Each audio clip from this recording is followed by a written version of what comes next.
오늘 본문 우리 고린도후서 6장 우리 3절부터 7절 말씀을 중심으로 직분이 비방을 받지 않도록 라는 제목으로 함께 은혜를 나누기를 원합니다. 교회에 직분자를 세운다는 것은 큰 기쁨이고 축복입니다. 그럼에도 불구하고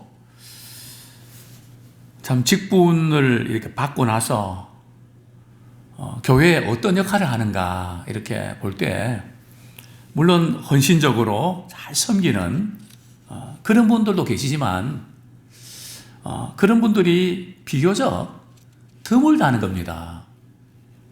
제가 알고 있는 범위 내에서 말입니다. 또 목회자들과 또 대화를 나누면서 우리 섬기는 교회 우리 장로님들, 우리 권사님들 좀 어떻습니까? 이렇게 물어보면 참 말씀을 잘 못하시는 참 직분자를 세울 때에 그렇게 뭔가 교회가 꽉 찬 것 같고 참 흐뭇하고 힘이 되고 기대가 됐는데 시간이 가면 갈수록 그렇지 못한 그런 가운데서도 자기 교회에 직분자를 자랑하는 목사님들 만나면 참 귀하다. 어떻게 보면 당연한 건데 참 귀하다 하는 마음이 들 정도로 참 쉽지 않다.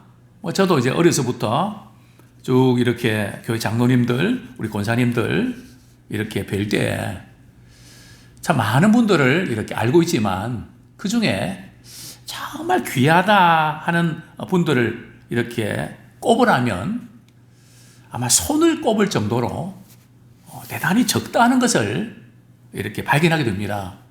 이런 현상들이 제가 알고 있는 교회에서만 국한될까요?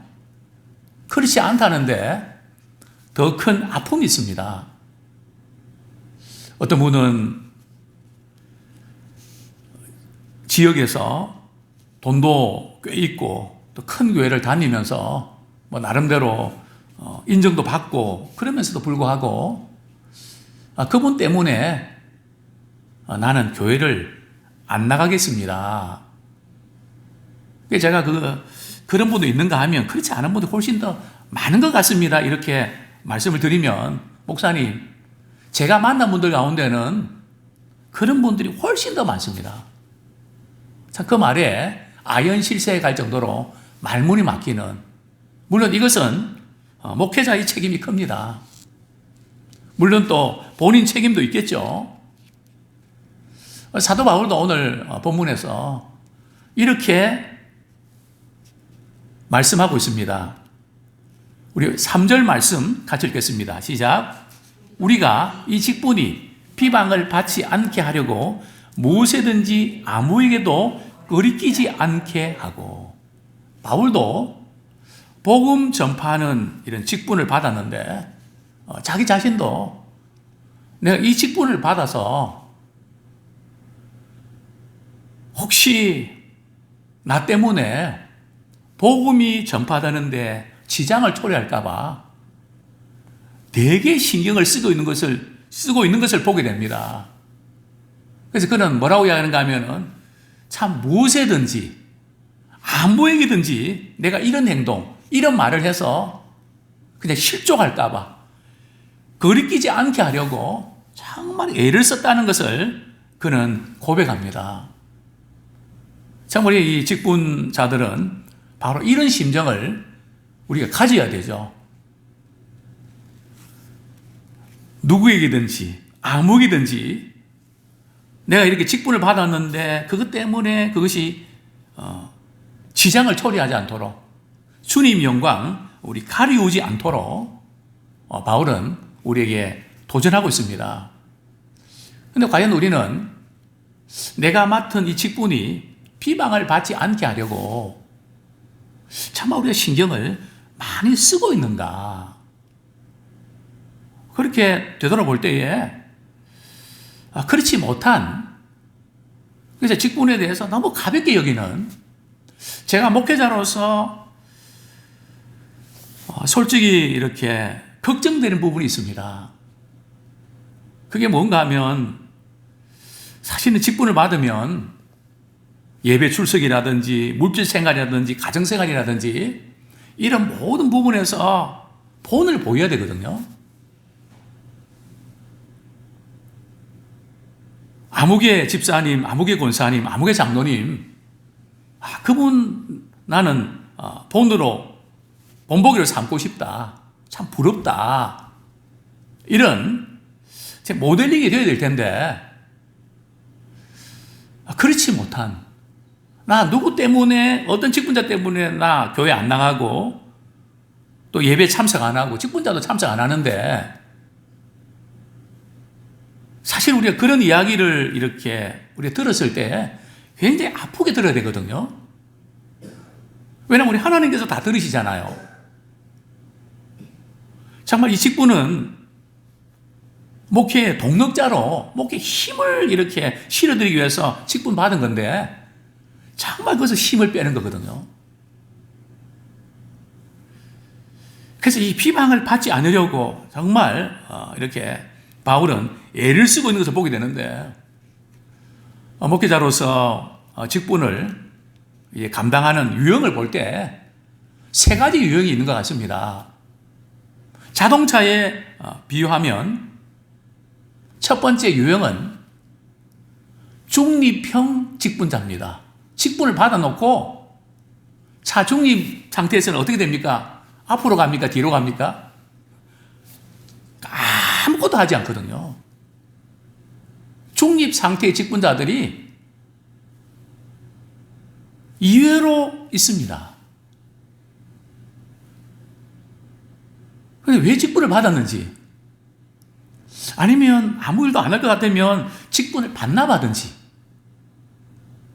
그게 차라리 나은데 왜 그런가 하면 저는 이 말씀이 늘 걱정이 됩니다. 누가복음 12장 48절. 누가복음 12장 48절. 언젠가 주님 앞에 설 때에 저는 이 말씀이 두렵습니다. 목회자는 다 이해하죠. 근데 이해하는 게 문제가 아니라 주님 앞에 섰을 때에 책임을 물으실 때에 이런 일을 당할까봐 걱정이 많이 됩니다. 우리 같이 읽겠습니다. 시작. 알지 못하고 맞을 일을 행한 종은 적게 맞으리라. 무릇 많이 받은 자에게는 많이 요구할 것이요 많이 맡은 자에게는 많이 달라 할 것이니라.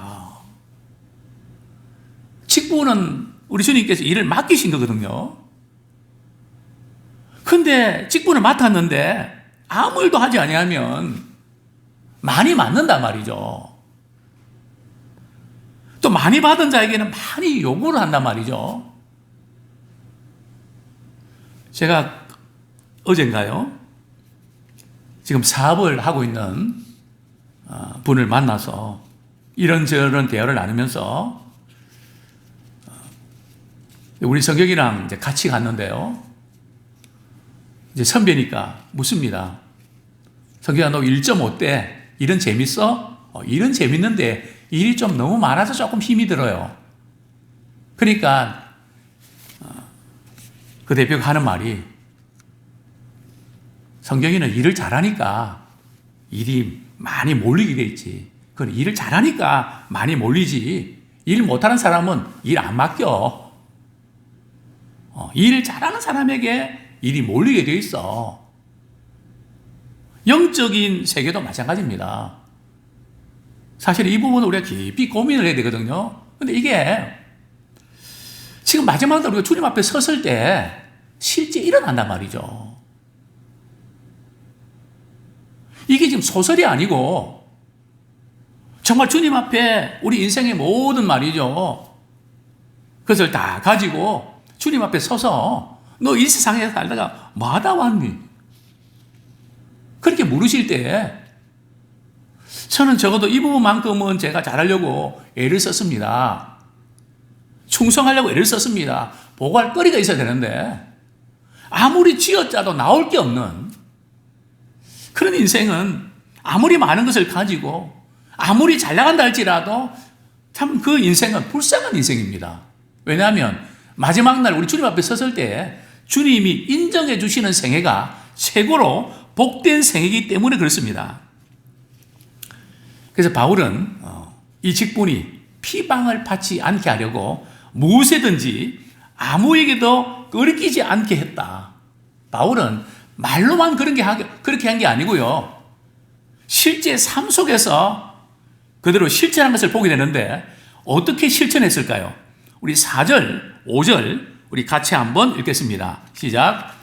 오직 모든 일에 하나님의 일꾼으로 자천하여 많이 견디는 것과 환난과 궁핍과 고난과 매맞음과 갇힘과 난동과 수고로움과 자지 못함과 먹지 못할 가운데서도 참 바울은 자기 직분이 비방받지 않기 위해서 정말 신경도 많이 쓰고 자신이 누릴 수 있는 권리를 다 포기했습니다. 그럼에도 불구하고 거짓 교사들은 바울의 진실성을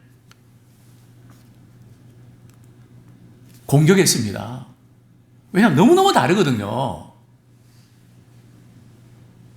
바울은 직분을 감당한다고 하면서 사례를 받지 않고요. 자비랑 선교를 했습니다. 또 바울은 뭐 누구 추천을 받은 것도 아니고요. 나는 하나님의 일꾼으로 나는 쓰임받기 원했다.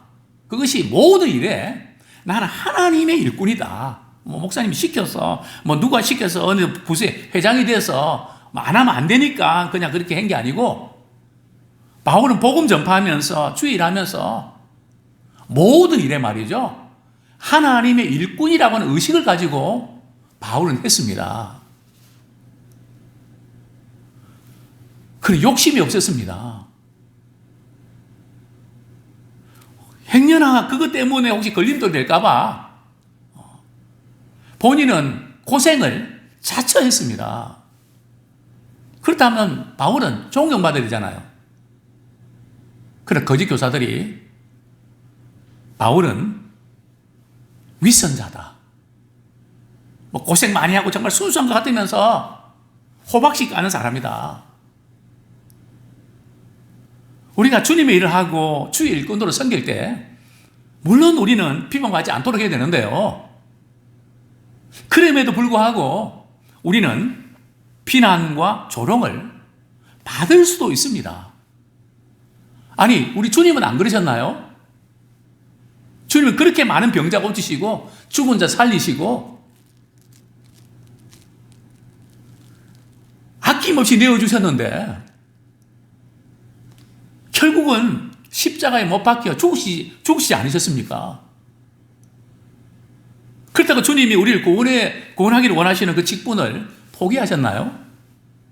아니거든요. 끝까지 십자가를 지셨습니다. 다만 우리가 이 진리 문제는 불의와의 영적 싸움은 반드시 있지만 우리가 잘못해서 우리가 믿음 생활에서 본질에서 벗어나서 비방을 받는 이런 일들은 없도록 해야 된다는 거죠. 없도록 해도 비난과 공격이 들어오는데 그런 까지 있으면 복음의 영향력을 끼칠 수가 없다는 거죠. 자, 바울이 어떤 그 의심을 받은지 아십니까? 거짓 교사들이 말이죠. 고린도후서 3장 1절에 보면 바울은 자기 자신을 자랑한다. 내가 이렇게 주님 일하면서 이런 고생을 했다는 거 은근히 바울은 자기를 내세워서 자랑하는 사람이다. 또 고린도후서 11장 6절에 보면 바울은 어리석은 사람이다. 이렇게 평가합니다. 고린도후서 11장 6절 또 사도행전 26장 24절 보면 바울은 사도행전 26장 24절에 보면 바울은 미친 사람이다. 거짓 교사들은 바울의 이제 진정성을 공격을 합니다. 그럼에도 불구하고 바울은 나는 하나님의 일꾼으로 지금까지 섬겨왔다. 그 부분을 이제 강조를 합니다. 사실 바울이 예루살렘 교회 추천을 받고 그들과 좋은 관계를 맺으면서 선교했더라면 그렇게 고생을 안 했을 겁니다. 근데 하나님께서 그렇게 하지 않으셨죠. 왜냐하면 유대인들 가운데 할례를 받고 예수 믿은 사람들이 자꾸 이방인들 향해서 너희들도 할례 받아야 구원받는다. 그것을 자꾸 강조했거든요.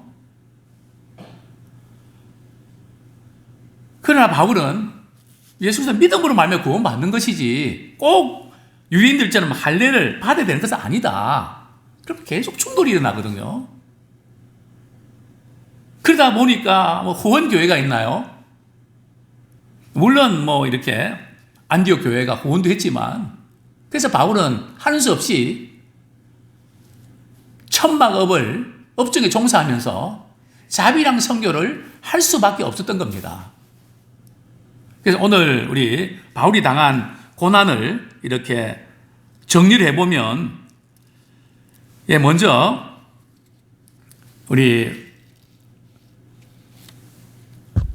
4절에 보면 많이 견디는 것과 참 바울이 직분을 감당하면서 제일 어려웠던 게 뭔가 하면 견디는 거였습니다.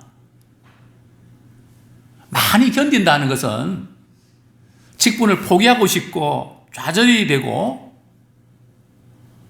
이제 그만해야 되겠다. 뭐 언제까지 이렇게 해야 될까? 자신의 순전한 동기가 오해받고 마음이 상할 때 바울에게 있어서는 제일 힘든 것이 견디는 거였습니다. 자, 어떤 것을 이제 견뎌야 되는지, 견뎌했는지를 한 9가지로 이렇게 열거를 하는데요. 한 3가지씩 세 부류로 나눌 수 있습니다. 첫 번째 3가지가 뭡니까? 환난과 궁핍과 고난. 환난, 궁핍, 고난. 즉 육체적으로, 정신적으로, 영적으로 당하는 극한 시련을 가리킵니다. 자, 두 번째 3가지가 뭡니까? 매맞음과 갇힘과 난동. 이 3가지는 말이죠. 다른 사람에 의해서 이제 육체적으로 가해지는 고통입니다. 다른 사람이 바울에게 말이죠. 육체적으로 고통을 안겨주는. 그래서 바울은 죽을 뻔한 고비를 여러 번 겪어야만 했습니다. 자, 3번째 3가지가 뭔가요? 자지 못함과 수고로움과 자지 못함과 먹지 못한 가운데서도 이 3가지는 뭘까요? 바울이 복음을 전하면서 자비랑 선교를 했습니다. 그러니까 이 복음을 전하는 그 자체만 해도 힘든데 돈을 벌어가면서 생활하면서 이렇게 복음을 전하니까 얼마나 힘들겠습니까? 또 자지 못함과 또 먹지 못함과 참 자신의 어떤 생활을 이어가기 위해서 참 어려운 그런 시간들을 바울은 보냈습니다. 남들은 그렇게 안 하는데 바울이 참 이런 9가지에 9가지 더 되겠죠. 크게 분류해서 이런데 이것 때문에 한계를 많이 느꼈다. 그러나 많이 견뎠다. 우리 직분자에서 가장 중요한 것은 뭘까요? 직분을 잘 감당하는 것도 중요하지만 견디는 겁니다. 그게 제일 힘들죠, 그죠? 나는 여기까지다. 더 이상은 못하겠다. 사실 우리가 직장 생활은 그냥 잔소리도 듣고 자존심 상하고 막 그래도 그런 일이 하거든요. 안 그렇습니까? 근데 우리가 주님의 일은 그게 잘 안 된단 말이죠. 그 참 이상하지 않습니까? 영적인 부분은 좀 독특한 부분이 있습니다. 그래서 참 참는 것이, 견디는 것이 어렵습니다. 자, 바울은 이런 상황 가운데 어떻게 대처했을까요? 참 비방을 받지 않기 위해서 바울은 무엇이든지 아무이든지 꺼리끼지 않게 하려고 애를 썼고요. 그리고 바울은 정말 오래 참았습니다. 자, 그러면서도 이 바울은 자신의 그 영적 상태, 직분자의 자세를 잘 유지했는데요. 우리 6절 한번 같이 읽겠습니다. 6절, 7절 시작. 깨끗함과 지식과 오래 참음과 자비함과 성령의 감화와 거짓이 없는 사랑과 진리의 말씀과 하나님의 능력으로 의의 무기를 좌우에 가지고. 바울은 참 외부의 공격과 비방을 당하면서 너무 억울하잖아요. 너무 분하잖아요. 나는 그렇게 하지 않았는데 정말 고생하면서 피곤하면서 죽을 고비 넘기면서 그렇게 사역을 했는데, 직분을 감당했는데 뭐 나만 그럴 필요가 뭐 있나? 나도 다른 사람처럼 나도 그렇게 하겠다. 변질될 수 있지 않습니까? 그러나 바울은 이런 외부의 공격과 비방과 비난 가운데서도 바울은 절대 포기하지 않습니다. 포기하지 않을 뿐 아니라 그는 깨끗함을 유지합니다. 주님 앞에서 깨끗함을 유지합니다. 또 삶의 거룩성을 유지합니다. 참 쉽지 않거든요. 처음에는 그저 깨끗하게 이렇게 시작했다가도 나중에 그냥 본의 아니게 변질되고 타협하게 되는데, 바울은 끝까지 말이죠, 믿음의 순전함을 지켰던 것입니다. 정말 우리는 직분자는 하나님의 사람으로 자신을 깨끗하게 해야 됩니다. 자신을 더럽히면 안 된다는 거죠. 여기 더럽힌다는 것은 다른 어떤 욕심이 들어가면 안 되는 겁니다. 사심이 있으면 안 된다는 거죠. 어쨌든지 교회의 유익을 위해서 내가 어떻게 섬길 것인가, 거기에 초점 맞춰야지. 나 교회를 통해서 내가 뭘 좀 얻어낼까, 이런 마음을 가지면 안 된다는 거죠.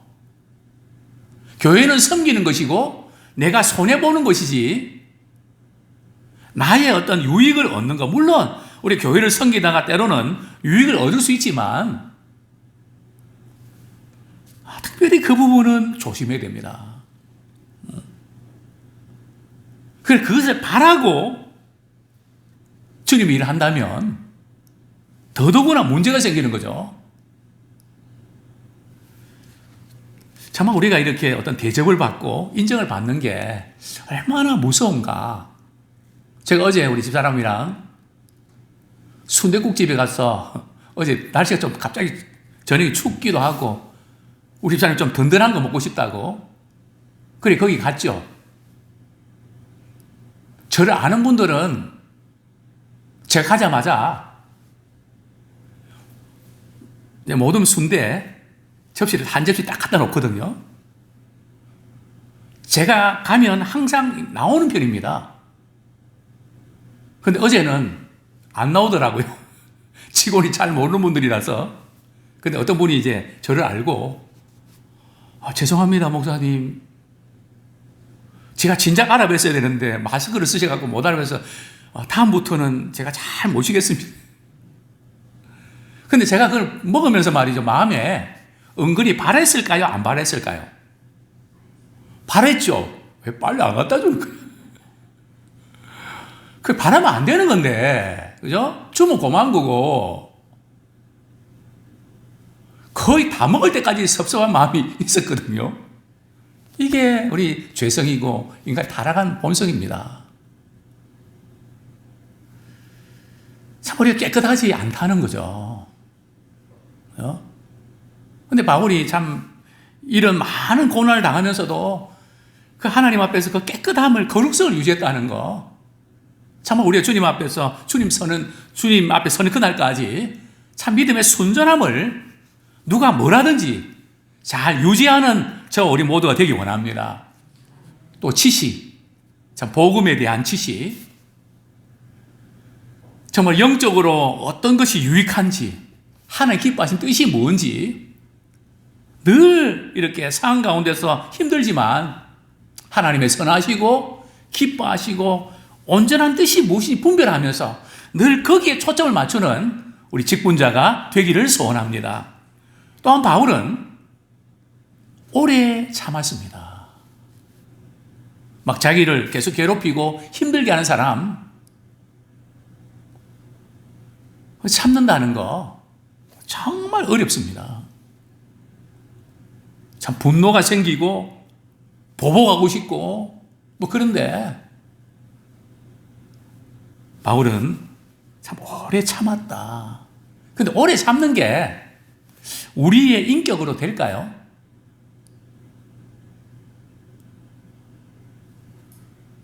성질이 느긋한 분들 조금 낫겠지만 이거는 느긋한 성경 뭐 그런 문제가 아닙니다.